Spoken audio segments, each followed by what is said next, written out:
Estamos de vuelta en CNN Chile y como ustedes saben, diciembre será el último mes para postular al IFE laboral, incentivo creado para quienes tengan un nuevo trabajo formal tras un periodo de cesantía. Vamos a hablar sobre este tema, vamos a hacer el balance y también la proyección junto a Rodrigo Montero, economista y decano de la Facultad de Administración y Negocios de la Universidad Autónoma. Rodrigo, ¿cómo está? Bienvenido a CNN Chile.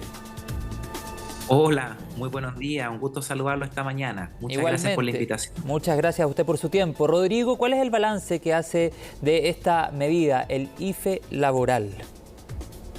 Sí, mira, efectivamente, dentro del contexto difícil que nos tocó vivir en el ámbito sanitario y económico a propósito de la pandemia, yo diría que el IFE laboral es una de las enseñanzas que podemos extraer en términos de poder acudir en ayuda de aquellos segmentos más aquejados por los efectos del shock económico negativo y que permitió de alguna manera apuntalar la demanda de trabajo, el empleo de aquellas familias, aquellos hogares que estaban seguramente más golpeados producto del contexto económico. Estos programas en todo caso no son nuevos, hay una larga trayectoria, historia de empleos que básicamente lo que hacen es que subsidian la contratación de la mano de obra. Entonces el Estado hace un copago, hace un monto, digamos, para que se pueda complementar el salario que el trabajador va a recibir.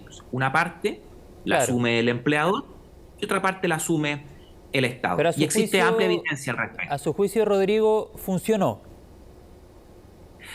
Mira, para serte bien honesto y muy estricto en cuanto a la respuesta, uno en realidad para poder pronunciarse respecto de hasta qué grado fue el efecto, el impacto que tuvo este tipo de ayudas en la población, debiéramos ser capaces de responder la pregunta ¿qué habría pasado en ausencia de un programa de este tipo? Pero claro, eso es muy difícil, ¿verdad? No tenemos ese contrafactual.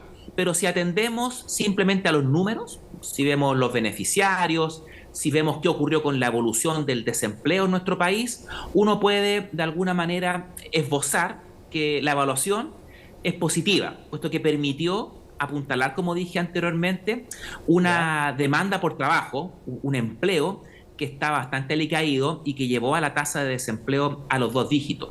Pero sería interesante, y aquí va un poquito el mensaje, porque probablemente este tipo de medidas van a salir nuevamente a colación, producto de que el próximo año las cifras del mercado laboral van a deteriorarse un poco en el margen.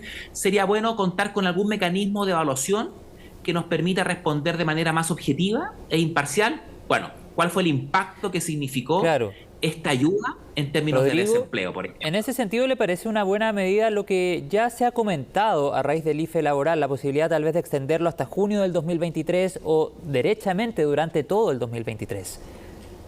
Sí.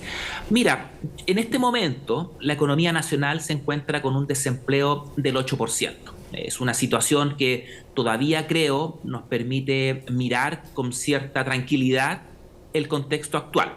Pero en la medida que la actividad económica se siga ralentizando, que es lo que va a ocurrir, el mismo ministro de Hacienda ya ha mencionado que la economía está en una recesión, ¿verdad? O está iniciando esa recesión, las cifras del mercado laboral van a comenzar a deteriorarse un poquito más rápido y por lo tanto el desempleo puede aumentar un par de puntos porcentuales. En ese contexto, yo diría que fortalecer este instrumento junto con otros tipos de programas que también cuenta el Estado, es una buena idea. De hecho, en el presupuesto que se acaba de aprobar en el Congreso Nacional, hay recursos significativos para seguir apuntando en esta política que me parece, a primera vista, tiene una buena evaluación, digamos. ¿Por todo el año, Rodrigo?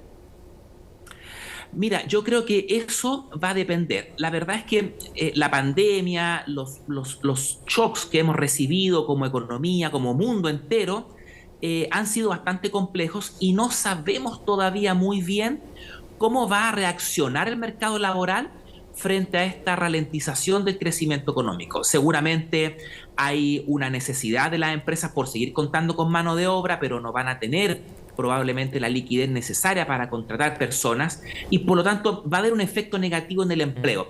¿De qué magnitud?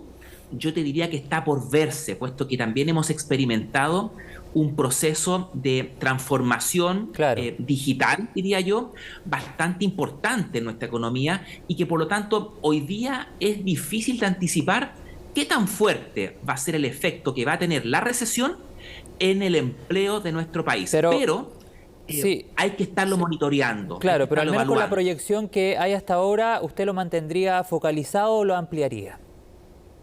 Mira, una regla básica, diría yo, en un contexto de necesidades que van a ser siempre múltiples para un país, es focalizar el gasto y atender primeramente a aquellos segmentos y poblaciones que se van a ver más afectados producto del shock económico negativo. Por lo tanto, un principio fundamental acá es siempre focalizar. ¿Y eso qué significa?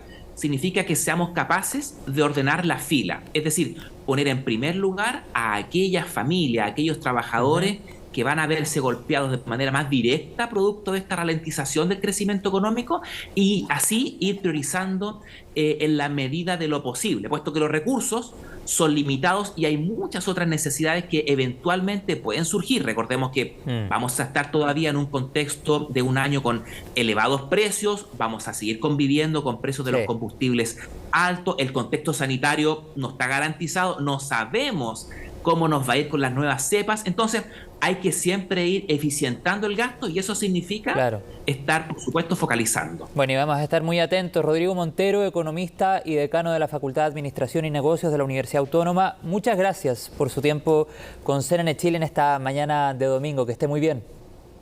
Igualmente, José Miguel, muchas gracias. Chao, Rodrigo.